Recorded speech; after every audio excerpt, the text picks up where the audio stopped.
The United Nations expresses deep regret over the mounting number of civilian deaths caused by Saudi Arabia's bombardments in Yemen. The world body denounces the Saudi aggression as, quote, an absurd war. UN humanitarian coordinator Jamie McGoldrick says Yemeni civilians are being punished as part of a futile Saudi military campaign. The UN official has urged all parties, particularly the Saudi-led coalition, to respect their obligations under international humanitarian law and spare ordinary people and civilian infrastructure. McGoldrick's remarks come as at least 68 people were killed in Saudi airstrikes on Tuesday alone. 54 civilians died in air raids on a crowded market in Taiz. 14 members of a family were killed in the bombardment of Hodeidah. 7 more civilians were also killed since Wednesday.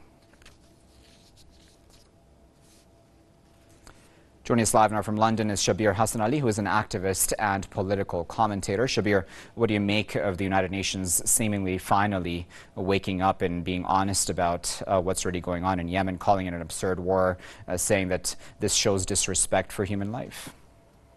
I think it's too little and far too late. It's been apparent for over 1,000 days now that the entire adventure of the Saudis, Israelis, Americans and British in Yemen is futile, and it's not going to achieve any of its objectives. And the United Nations has the ability to at least, if not in the Security Council because of the veto of some of the people involved, but at least in the General Assembly, it has the means to condemn what Saudi is doing.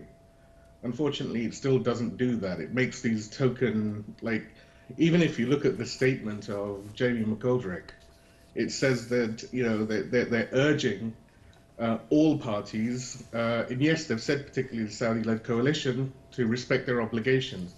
They need to turn around and be very frank and say, look, you need to stop bombing, because clearly it's impossible for the Saudis and the Americans and Israelis and British to actually bomb any military targets over there, because they haven't managed to hit any military targets.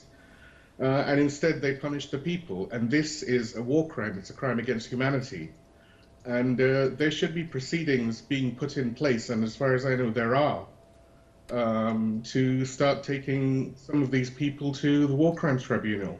There needs to be a Nuremberg-style tribunal, because this is no less than, you know, the Holocaust we're told we can never discuss. This is blatant genocide, a blatant Holocaust against an entire people, because Mohammed bin Salman decides it's Sunday and he wants to kill people, and America wants to sell weapons and Theresa May wants to sell weapons. It's ludicrous. The United Nations is really failing in its duty. Yes, it said something now, but it's, like I said, it's far too little and it's far too late. There needs to be an immediate stop to the hostilities from the Saudi side. There needs to be immediate sanctions placed on the Saudi regime. And there needs to be a war crime tribunal. And these Saudis and the Americans and the British and the Israelis need to be taken to somewhere like Nuremberg to be prosecuted, put inside a prison, and the keys thrown away.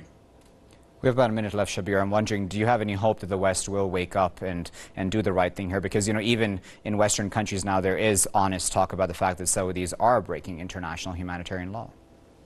There is talk, you're right. And there are small movements among the people.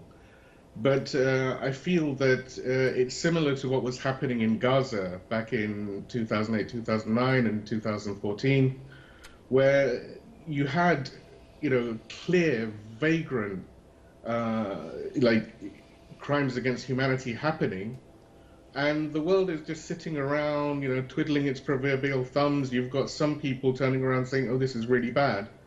But the politicians and the powerful people, if you like, they have no interest in stopping this. I mean, many people have already said, the mainstream media, the BBC, CNN people, are not really covering Yemen. They'll say, you know, one or two things, because they feel that, okay, this might be getting really bad and there might be some blowback. But it's not enough.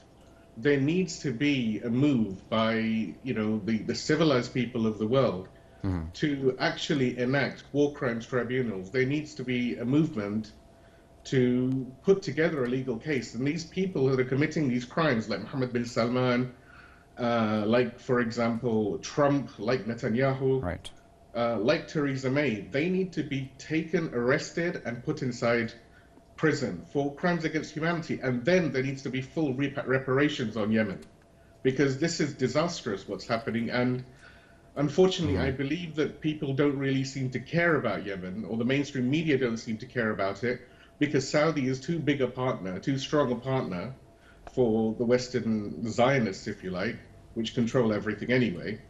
And they're going to try and let the Saudis finish this quagmire, finish this Right. disaster. But they should realize that Ansarullah and the Yemeni people will not take it lying down. They will resist, and they will march into Riyadh. Okay, Shabir, we'll leave there at that. But of course, as always, we appreciate your insight.